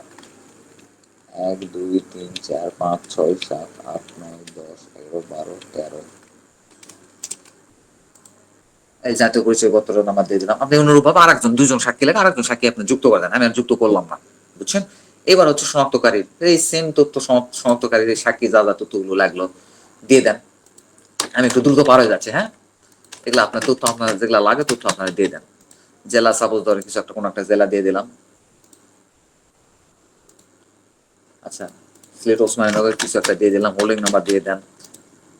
শনাক্তকারী মিনিমাম এখানে 18 বছর দিয়ে দিতে হবে, বুঝতে পারছেন? 18 বছর আপনাকে চলো যাতে হয় এরকম একটা জনসাল দিয়ে দিতে হবে। শনাক্তকারী কি হবে? শনাক্তকারীর ব্যাপারে তো সেদিন কথা বলছি, আচ্ছা আবার বলতেছি। শনাক্তকারী যে কেউ হতে পারে, যে কেউ হতে পারে। তো নিজের পরিচিত, তাকে চেনে এমন লোককে হইতে হবে। সংরক্ষণ, এই আমার শনাক্তকারী আমি অ্যাড করে দিলাম। শনাক্তকারী আরো যুক্ত করতে চান যুক্ত করতে পারেন, কিন্তু একটাই যথেষ্ট, একটাই বেশি দেওয়ার দরকার নেই। আচ্ছা, এখানে সাক্ষী কিন্তু আর একটা লাগবে, আমি দিলাম না, বুঝছেন? আমি দ্রুত আগায় যাচ্ছি আর কি। এবার 12 নম্বর ধাপে এসে এখানে হচ্ছিল, এবার হচ্ছিল দলিল লেখকের ইয়েটা, মানে যিনি মুসাবিদা করছেন। তো দলিল লেখকের নাম লিখে দেন। এই কিছু একটা লিখে দিলাম দলিল লেখকের নাম। ওনার জেলা লিখে দেন, কোন জায়গা, থানা লিখে দেন। ডাকঘর কিছু একটা লিখে দেন, ওনার যে ডাকঘর নাম ঠিকানা লিখে দেন। তারপরে ওনার কার্যালয়ের নাম। আমার আমার তাহলে উনি কাজ করে কোথায়? সাব রেজিস্ট্রার অফিসে, আক্কেলপুর সাব রেজিস্ট্রার অফিসে দিলাম, কিছু একটা দিলাম। তো সনদ নাম্বার দিয়ে দিলেন। এরপরে সংরক্ষণ করুন। পরবর্তী ধাপ, এই যে এখানে এখন পে অর্ডারের ইয়েগুলো দিতে পারেন, কিন্তু আমাদের দলিলে সচরাচর আমরা হচ্ছে এই বিষয়গুলো আমরা অ্যাড করি না, ইনক্লুড করি না, এগুলো লাগে না। অজগবি দলিলে ইয়ে পাতা, একটা পাতা নষ্ট করা মানেই হয় না। এখানে আরো অনেক তথ্য ব্যবহার করতে পারেন, এই তথ্য এগুলো আর দরকার পড়ে না। তো তো আমরা পরবর্তী ধাপে চলে যাই। তো আমাদের দলিল মোটামুটি রেডি। এখানে দেখেন, এখন আমাদের দলিলের স্ট্যাটাসটা তারা বলে দিচ্ছে, যেখানে দলিল আবেদন নাম্বারটা লিখে দিয়ে দিচ্ছে। এখানে যা যা আছে 90% সম্পূর্ণ হয়েছে, আর 10% সম্পূর্ণ হয়নি। কারণ ওই যে আমরা লাস্টের দিকে এসে ওই চালান রিসিটের রেজিস্ট্রেশন খরচ, চালান রিসিটটা আমরা হচ্ছে ইয়ে করলাম।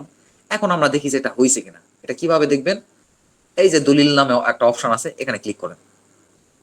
এবার আমাকে ডাউনলোড অপশন দিয়ে দিচ্ছে। তো আমার আইডিএম এর মাধ্যমে আমি ডাইরেক্ট ডাউনলোড করতেছি। আপনি কিভাবে ডাউনলোড করবেন? আপনি ডাউনলোড করেন ডেস্কটপ অপশন। আচ্ছা, ডাউনলোড, এদিকে ডাউনলোড হয়েছে।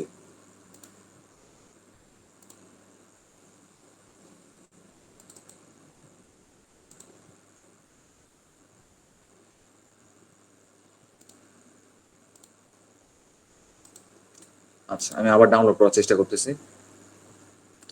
এটা তো ডাউনলোড হয় না।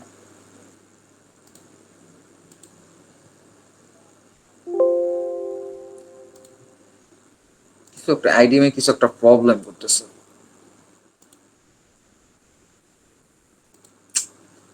আইডিএমটাও স্টপ করতে হবে।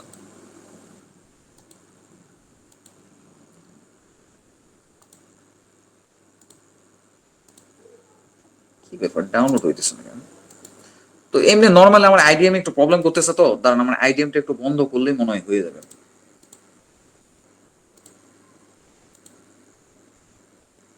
আচ্ছা, হয়ে গেছে। আচ্ছা, এই যে আমাদের দেখেন, আমরা এতক্ষণ তো যা যা করলাম এগুলো আমাদের ইয়ে করে ফেলছি। আচ্ছা দেখেন, এই যে আমার দলিল যেভাবে ঠিক সেট করতে হবে সেভাবেই দিয়ে দিছে। তো এখানে আর একটা অসুবিধা হলো কি, এই তথ্যগুলো আছে এগুলো রিমুভ করা যায়। আমি রিমুভ করার পলিসিগুলো আপনাকে বলে দিব আর কি। দেখেন যা যা তথ্য লাগে, প্রথমে হচ্ছে উপরের দিকে দেখেন, দলিলের উপরের দিকে দেখেন আপনার হচ্ছে কিছু জায়গা ফাঁকা রাখছে রেজিস্ট্রেশনের জন্য। এই যে যা যা তথ্য লাগে এটা কিন্তু সেট করে ফেলছে কিন্তু। সাব রেজিস্ট্রার অফিসের নাম, সাব রেজিস্ট্রার কার্যালয় আক্কেলপুর জয়পুরহাট, এগুলা তারা লিখে ফেলছে, যা যা তথ্য লাগে তারা দিয়ে দিছে। এই যে দলিল দাতার হচ্ছিল নাম ধাম, এগুলা যা যা তথ্য লাগে তারা দিয়ে দিছে। দলিল গ্রহীতা, সরি এটা দলিল দাতা, আগেরটা ছিল দলিল গ্রহীতা, তারা তৈরি করে ফেলছে, দলিল দাতার তৈরি করে ফেলছে। এবার 5 নম্বরে হচ্ছিল পাওয়ার অফ অ্যাটর্নি। তো সরি অভিভাবকত্ব বা পাওয়ার অফ অ্যাটর্নির যদি থাকে তাহলে তথ্য দিত, আমরা যেহেতু এগুলো দেইনি এগুলো লিখে দিচ্ছি প্রযোজ্য না। 6 নম্বরে দিছে যে হচ্ছে পাওয়ার অফ অ্যাটর্নি বিবরণ, আচ্ছা এগুলো যেহেতু নাই প্রযোজ্য না দিছে, আসে নাই। 7 নম্বরে আসে, এই যে দেখেন এখানে সম্পত্তির মালিকানা ধারাবাহিকতা একটা বিবরণ তারা কিন্তু এখানে সেট করছে কিন্তু। 8 নম্বর হারারে বিবরণ। তো হারারে বিবরণ কি, একজন মালিক ক্রেতা বিক্রেতা যদি একজনই হয়ে থাকে তাহলে কিন্তু আপনার কিন্তু হারারি বিবরণ দেওয়ার কিন্তু দরকার নাই, যদিও আমাদের দলিল লেখকরা দেয় কিন্তু, তাদের দলিলে কিন্তু দেয় কিন্তু, কিন্তু দরকার নাই তো আর। তারপরে চাইলে দিতে পারেন, কোনো সমস্যা নেই। তো আমি এটা দিই নাই আর কি, এই জন্য আমার এটা প্রযোজ্য না। এবং এতে করে কি আমার দলিলটা ভুল হয়ে গেছে বিষয়টা তা না, কোনো সমস্যা নেই। 9 নম্বরও সেম, দাতা একজন গ্রহীতা একজন, এই জন্য এখানে হারারি বিবরণের দরকার নেই। 10 নম্বরে হচ্ছিল দলিল সম্পাদনের তারিখ, এখানে তারিখ তারা বসায় দিচ্ছে, আমি যেটা দিচ্ছি আর কি, ওখানে ইনপুট যেটা করছি আর কি। তারপরে এটা হচ্ছে সম্পত্তির তফসিল, এই যে দেখেন জেলা, জেলা জয়পুরহাট, মৌজা আক্কেলপুর, থানা অমুক, জেল নাম্বার এত, ইউনিয়ন এত, ভূমি অফিস আক্কেল, উপজেলা ভূমি অফিস আক্কেলপুর। এটা যদি আমি ভুল রাখতাম তাহলে সাব রেজিস্ট্রার দেখাইতো আমি যেটা ভুল করছিলাম আর কি। তবে এখানে আছে আগত খতিয়ান এত, সর্বশেষ জরিপের খতিয়ান এত এত, সব তথ্য দলিল উঠে আছে। এগুলো এগুলো আপনি দলিলের সাথে মিলাবেন কি অবস্থা। তবে এখানে দেখেন দাগ নম্বর, এস এ দাগ এত, আর এস দাগ এত, এটা আবার বাংলাতেও লিখে দিছে। জমির শ্রেণী ভিটা, দাগে মোট জমির পরিমাণ 40 শতাংশ, এর মধ্যে সে পাবে, যে বিক্রি করতেছে 33 শতক পাবে এবং 33 শতক সে হস্তান্তর করছে, এটা লেখা আছে।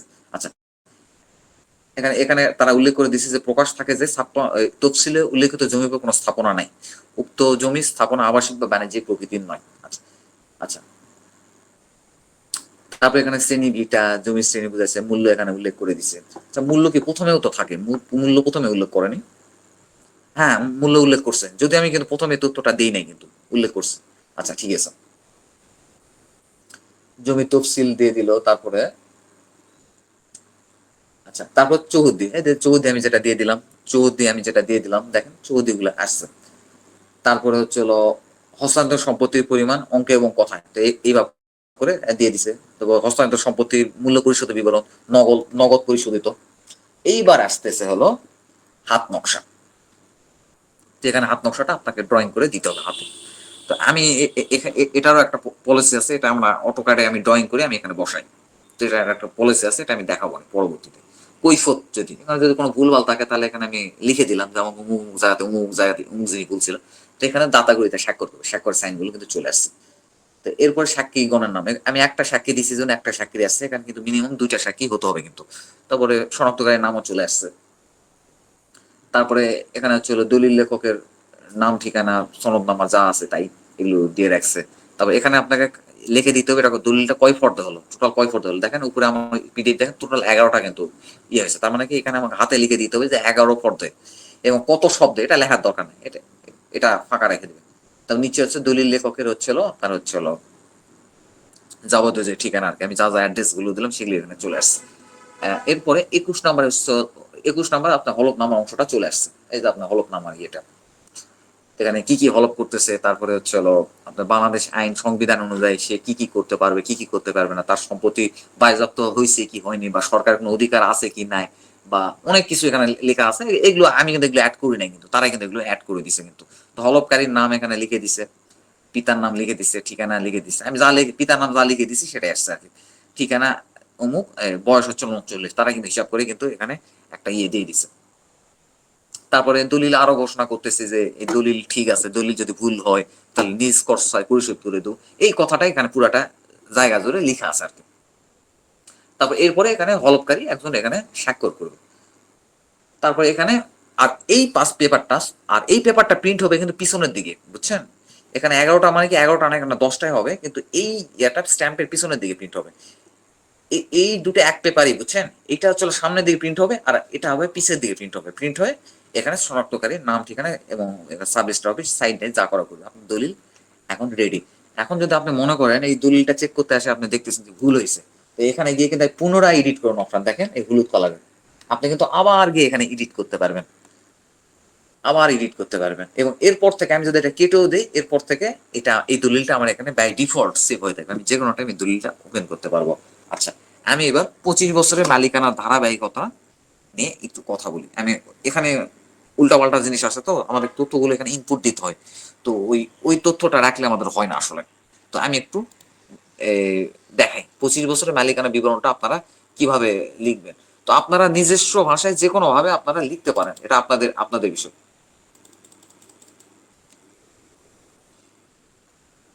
এটা একটা স্যাম্পল তৈরি করছে আর কি, আপনাদের জন্য তৈরি করছে এটা।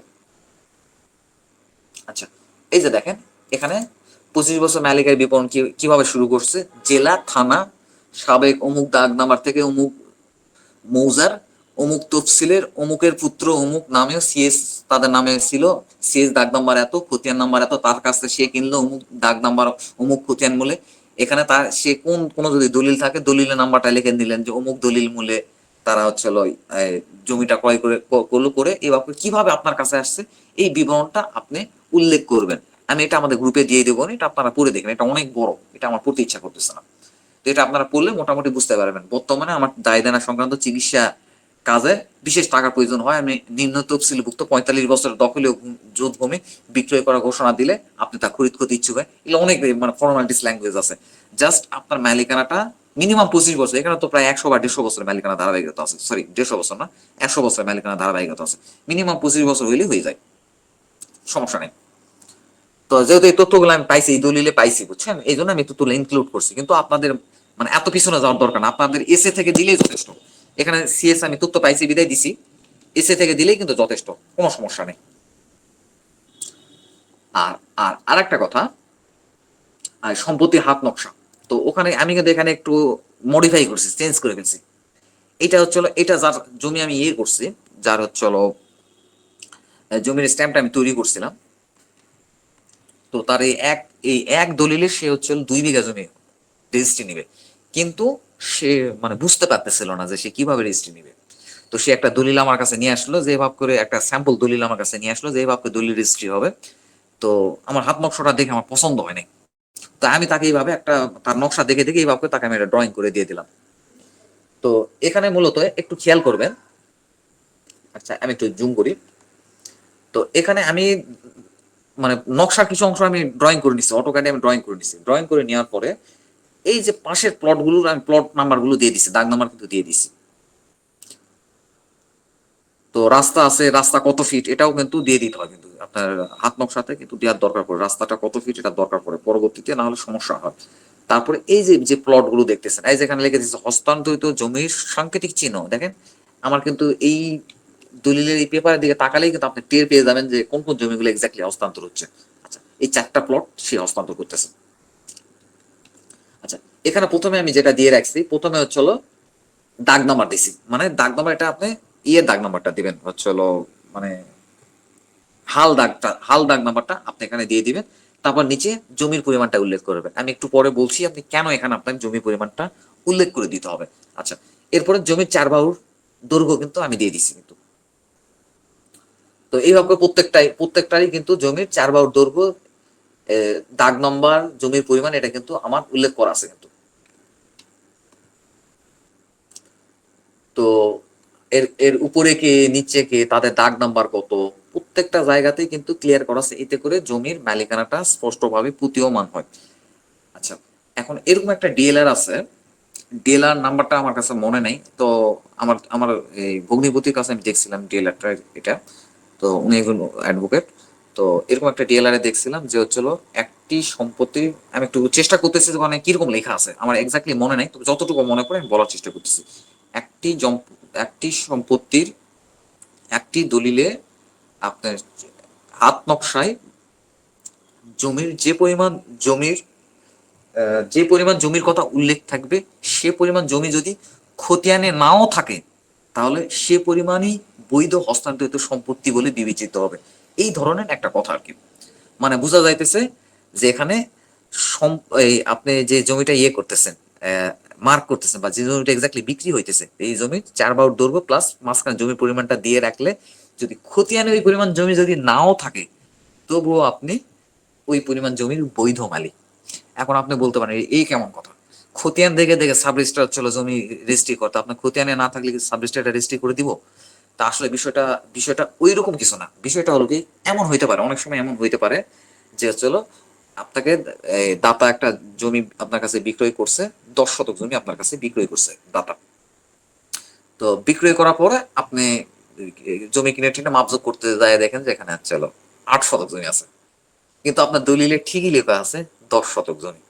তো আপনি এখানে ইয়াতে লেখা আছে 8 শতক, মানে মাপজোক করে আপনি পেলে 8 শতক। আপনার চৌহদ্দিতে যদি এখানে 10 শতক যদি লিখা থাকে, ওই দাতাকে যেভাবেই হোক যেখান থেকেই হোক 10 শতক আপনাকে, আরো 2 শতক আপনাকে পুরায় দিতেই হবে। এটা ওই ডিএলআর অনুসারে আর কি, পুরায় দিতে হবে। আর যদি সে যদি আপনাকে যদি দিতে না পারে বাকি 2 শতক, তাহলে দলিল অনুযায়ী তাকে 2 শতকের টাকা ফেরত দিতে হবে, না হলে তাকে আদালত তার বিরুদ্ধে সিদ্ধান্ত জানাবে। তো এই জন্য আমাদের যে জমিটা আমরা করব, এখানে আমরা 4 বাহুর মাপ দিয়ে দেবো, যতগুলো বাহু আছে বাহুর মাপটা আমরা দিয়ে দেবো। তারপরে জমির দাগ নাম্বারটা উল্লেখ করে দেবো, মানে কারেন্ট দাগ, মানে হাল দাগটা উল্লেখ করবো আর কি। তারপরে জমির পরিমাণটাও এখানে উল্লেখ করতে হবে। তো জমির পরিমাণটা যদি উল্লেখ না করেন, জমি 4 বাহুর মাপ দিয়ে কিন্তু জমির ক্ষেত্রফল বা জমির পরিমাণ কিন্তু অনুমান করা যায় না। এখানে কর্ণ দিবেন, কর্ণ দেওয়ার সুযোগ নেই এখানে। তো জমির অন্তত পরিমাণটা থাকলে, তো আপনি এই ডিএলআর অনুযায়ী কিন্তু আপনি এই জায়গাতে পুরাপুরি কিন্তু সেফ থাকলেন। আপনার কিন্তু আপনার প্লটে কিন্তু জায়গায় হাত দেওয়ার কোনো সুযোগ নেই। যদি আপনার জমি যদি কমও পেয়ে যান, তাহলে ওটা কিন্তু ক্ষতিপূরণ পাওয়ার কিন্তু একটা পসিবিলিটি আছে। আর তাছাড়াও যখন এইভাবে প্লটগুলো আপনি ডিমার্কেশন করবেন, প্লটগুলো আপনার দলিলে উল্লেখ করবেন, তখন কিন্তু আপনার দলিল একটা স্ট্রং দলিল হয়ে যাবে কিন্তু। মানে কেউ কোনোভাবে একটা প্যাঁচ লাগাই যে বলবে যে তোমার চৌহদ্দিতে এটা ভুল আছে, ওটা ভুল আছে, মানে আপনার এক্সাক্ট লোকেশনটা কিন্তু বোঝা যাইতেছে। হুট করে জমি মালিক এসে বলতে পারবে যে না না, তোমার তো সামনের জমি আমি দেই নাই, রাস্তার পাশে আমি জমি দেই না, আমি তো পিছনের জমি তোমার দিছি। তো এখানে কিন্তু ক্লিয়ার ভাবে কিন্তু এখানে উল্লেখ করা আছে। তার মানে কি, এটা এটা এই দলিল কিন্তু সাক্ষ্য দিতে কিন্তু মানে মানে খুব স্ট্রং। তো এই দলিল যদি রেজিস্ট্রির দলিল হয়, বৈধ রেজিস্ট্রির দলিল হয়, তাহলে কিন্তু এই দলিলের উপর যদি কোনো মামলা টামলা কিছু হয়, তাহলে আপনার সাক্ষীরও দরকার পড়বে না, এই দলিলই যথেষ্ট। তো আমাদের দলিলগুলোতে সচরাচর ভুল ভুল ত্রুটিগুলো হয় একটাই কারণে, যে আমরা দলিলে অনেক কিছু স্পষ্টভাবে দিয়ে দেখি না। আমরা করি কি জানেন, একটা এই মানে মন চাইছে পা দিয়ে, হাত দিও না, পা দিয়ে আমরা একটা হাত নকশা আঁকাই দিই, আঁকাই দিয়ে মাঝখানে লিখে দিলাম, দাগ নাম্বার লিখে দিলাম, বা অনেক সময় জমি পরিমাণও লিখে দেয়। তো তো এটা তো নিয়ম নয়। আপনি একটা জমি হস্তান্তর করবেন, আপনার সম্পত্তির তো একটা সিকিউরিটি আছে। তো এইভাবে করবেন, কিন্তু আমাদের দেশে আপনি নিশ্চিন্তে থাকেন, শতকরা 100টার মধ্যে 100 জনের মধ্যে 100 জনই কেউ এই ধরনের হাত নকশা তারা কাজ করে না। এর আগে আমি আজ থেকে প্রায় 2-2.5 বছর আগে দলিল লেখকদের আমি করাইতাম, এই হলো ক্লাস নিতাম। তো তাদেরকে আমি জিজ্ঞাসা করছি যে তোমরা একটু দেখবা, তোমরা তোমরা যাদের সাথে প্র্যাকটিস করো তারা তো জুনিয়র, মানে নতুন দলিল লেখকের কাজগুলো শিখতেছিল। তো তোমরা যাদের সাথে প্র্যাকটিস করো, তুমি দেখবা যে এই ধরনের হাত নকশাগুলো কারা কারা কারা করে। তো বলছে, না স্যার এগুলো কেউ করে না। তারপরে জিজ্ঞাসা করছে যে এই যে হাত নকশা সম্পর্কে যে এরকম একটা আইনের একটা বিধান আছে, এটা যে এত গুরুত্বপূর্ণ একটা বিষয়, তোমার দলিল লেখকদের মতো জানা করেন যে কেউ জানে না। তো এটা হলো দুঃখজনক। আমরা দলিল লেখকের কাজ করি, অথচ দলিল লেখকের কোনো আইন জানি না। আমরা সার্ভের কাজ করি, অথচ আমরা দলিল বুঝি না। দলিলে কোনটা ভালো, কোনটা মন্দ, কোনটা সঠিক, কোনটা ভুল, এই জিনিসগুলো কিন্তু আমরা কিন্তু বুঝি না কিন্তু। তো আর আমার আমার এখানে আমার মোটামুটি এখানে দলিল সম্পর্কে অনেক কিছু, সবকিছু বলা শেষ। তো আপনাদের কোনো প্রশ্ন থাকলে প্রশ্ন করতে পারেন। তো আমি এখানে সার্ভেয়ারদের এই জন্য দলিলগুলো দেখাইতেছি, তারা যেন অন্তত একটা দলিল হাতে নিয়ে বুঝতে পারে যে দলিলের মানে কি কি দুর্বলতা আছে, মানে দলিলের গুরুত্বপূর্ণ কি কি বিষয় আছে, যে বিষয়গুলো আমাকে দেখতে হবে। যেমন আমি একটু বলে রাখি, আপনার মালিকানা, যদি যদি আপনার মালিকানা নিয়ে টানাটানি হয়, এক্ষেত্রে আপনার কি কি দেখতে হবে। আপনার প্রথমে দেখতে হবে যে দলিলটা ভ্যালিড কিনা, দলিলটা রেজিস্ট্রিকৃত কিনা। তো এটা আপনাকে জেলা সাব রেজিস্ট্রার অফিসে গিয়ে এটা আপনাকে তল্লাশি দিতে হবে। তল্লাশি না দিলে এটা বোঝার কোনো উপায় নেই, এটা আসল না নকল বোঝার কোনো উপায় নেই। আমি আপনার এখন হুবহু একটা নকল দলিল আমি তৈরি করে দিতে পারি, আপনার ধরার বুদ্ধি নেই এটা আসল না নকল। এবং এই ধরনের ঘটনা অহরহ হয় এই ধরনের ঘটনা। তো এটা আসল একটা দলিল আসল বা নকল এটা ধরার একটাই উপায়, সেটা আপনাকে তল্লাশি দিতে হবে। তল্লাশি দিয়ে দলিল নাম্বার দিয়ে তল্লাশি দিয়ে দলিল পাইলে ভালো, তাহলে তো ঠিক আছে, দলিল সঠিক। আর তল্লাশি দিয়ে দলিল যদি খুঁজে না পাই, তাহলে দলিল ভুল। তারপরে সেকেন্ডলি আমাদের যেটা লাগে, নামজারির ক্ষেত্রে আমাদের যেটা লাগে সেটা জমির শ্রেণী। এখন আপনি বলতে পারেন আরে এটা কি এত কাজ, জমির শ্রেণী আবার কি, এটা আবার এত ছোট, এটা আবার দেখবে তারা? হ্যাঁ, জমি শ্রেণীর জন্য আমার আমার নিজেরই একটা নামজারি 2 বছর আমার ঘুরাইছে, 2 বছর আমি ঘুরছি, ঘুরে ঘুরে করতে পারি না। আর আমার একটা খারাপ একটা অভ্যাস আছে, সেটা হলো আমি মানে যেটা সরকার যে টাকাটা পায় না ওই টাকাটা মানুষের হাতে দিতে আমার মানে ইয়ে লাগে, মানে আমি দিতে পারি না, যে হলো এটা তো তাদের পাওনা না, আমি ঘুষ দেওয়াটা পছন্দ করি না। তো এই জন্য আমি এই জমির শ্রেণী ধানিকে ভিটা বানানোর কারণে আমার 2 বছর ঘুরতেছে, কিন্তু অবশেষে আমি এটা সলভ করে ফেলছি, এটা অন্যভাবে কৌশল করে সলভ করছি। কিন্তু এই, জমির শ্রেণীটা দেখতে হবে। তারপরে নাম ঠিকানা এগুলা তো দেখবেনই। তারপর দাতার ক্ষেত্রে কি বললাম, দাতার ক্ষেত্রে আপনি, সরি গ্রহীতার ক্ষেত্রে প্রথমে গ্রহীতার তথ্য আসবে। গ্রহীতার ক্ষেত্রে এনআইডি কার্ড দেখে দেখে তথ্য বসায় দিবেন। গ্রহীতার ক্ষেত্রে যিনি জমি কিনবেন তার ঠিকানাগুলো এনআইডি কার্ড দেখে দেখে বসায় দিবেন। আর দাতার নাম ঠিকানাগুলো লাগাই দিবেন আপনি হচ্ছে হলো খতিয়ান দেখে দেখে, মানে নাম, পিতার নাম, মাতার নাম, এগুলো যেন খতিয়ান তো পিতা মাতার নাম থাকে না, যা যা আছে আর কি, এই তথ্যগুলো যেন মানে পরিবর্তন না হয় কোনোভাবে, খতিয়ানের সাথে যেন হুবহু যেন মিলে যায়। তারপরে তারপরে মালিকানার বিবরণটা যদি পড়েন আপনি দলিলে, তাহলে কিন্তু আপনি বুঝতে পারতেছেন যে জমির মালিকানার এই ইয়াটা কিভাবে পরিবর্তন হলো, কিভাবে কার হাত থেকে কার হাতে গেল, এটা কিন্তু ক্লিয়ার ভাবে কিন্তু মানে বোঝা যাইতেছে যে যখন মালিকানার বিবরণটা পড়বেন। এবং এমন না যে আপনি অশিক্ষিত লোক, আপনার এখন আমাদের বোঝাইতে হবে, প্রত্যেকটা ভাষা করে করে বুঝাইতে হবে। আপনি একটু সাহস করে একটা দলিলে একটু পড়ে দেখেন না, উপর থেকে নিচ পর্যন্ত পড়ে দেখেন না। তারপর যদি আপনার মনে হয় যে আমি বুঝতেছি না, তখন আমি বলবো যে আপনার দ্বারা হবে না। কিন্তু 100 জনের মধ্যে 100 জনই সাহস করে যারা পড়তে শুরু করে দলিল উপর থেকে নিচ পর্যন্ত, তারা কিন্তু বুঝতে পারে। হ্যাঁ, এখন এর মানে আবার আপনি ভাইবেন না যে অস্ত্রমন্ডল আমাদের সবাই পুরা দলিল পড়তে বলছে না। পুরা দলিল আপনি পড়বেন কেন, মানে আপনি বর্তমান শিকার কারণে আপনাকে পড়তে বলতেছি। তো আপনার একটা দলিল কিন্তু দেখতে গেলে পুরা দলিল পড়ে দেখার দরকার পড়ে না, এত পড়ে দেখার আপনার টাইম আছে? আপনি কি দেখবেন, আপনি দেখবেন একটু দেখবেন ঠিক আছে কিনা, 1 2 মানে 5 6 7 সেকেন্ডে। তারপর আপনি দেখলেন হলো সম্পত্তির তফসিল, এটা কিন্তু খুবই গুরুত্বপূর্ণ একটা বিষয়। স্যার তফসিলটা আজকের ক্লাসটা কি রেকর্ড হলো? হবে। আচ্ছা, তারপরে হচ্ছে হলো আপনার হচ্ছে হলো জমিটার তফসিল লাগবে। তারপরে হচ্ছে হলো তফসিলটা দেখলেন, এই যে এটা আমার তফসিল দেখেন, 2 বিঘা জমির তফসিল। তফসিল আপনি বসায় দিলেন, তারপর দেখবেন হচ্ছে হলো জমির পরিমাণটা কত, তো জমির মূল্যটা কত সেট করে রাখছে, এক এক নজর কালে ইয়ে করে। তারপর চৌহদ্দি, চৌহদ্দি যদি ভুলও দিয়ে রাখে, চৌহদ্দি যদি ভুলও দিয়ে রাখে, আপনার কিন্তু ধরার বুদ্ধি নাই, ভুল দিছে, তো এই চৌহদ্দি দেখে কিন্তু আপনার লাভ নাই, কিন্তু আপনি একটা এক নজর একটা চোখ বুলালিয়েন আর কি। তারপরে এখানে আর কি দেখা লাগে, তারপরে একটু হাত নকশাটা দেখলেন কি আছে না আছে, তারপর আর কিছুই দেখা লাগে না। শেষ, আমার গোটা দলিলই পড়া শেষ, গোটা দলিল পড়া শেষ। আচ্ছা, এরপরে যেটা আসে সেটা হচ্ছে হলো এলটি নোটিশ। আচ্ছা, এটা নিয়ে আমরা পরে কথা বলি, আজকে অনেক কথা বলে ফেলছি। তো আপনারা প্রশ্ন করতে পারেন। ধন্যবাদ।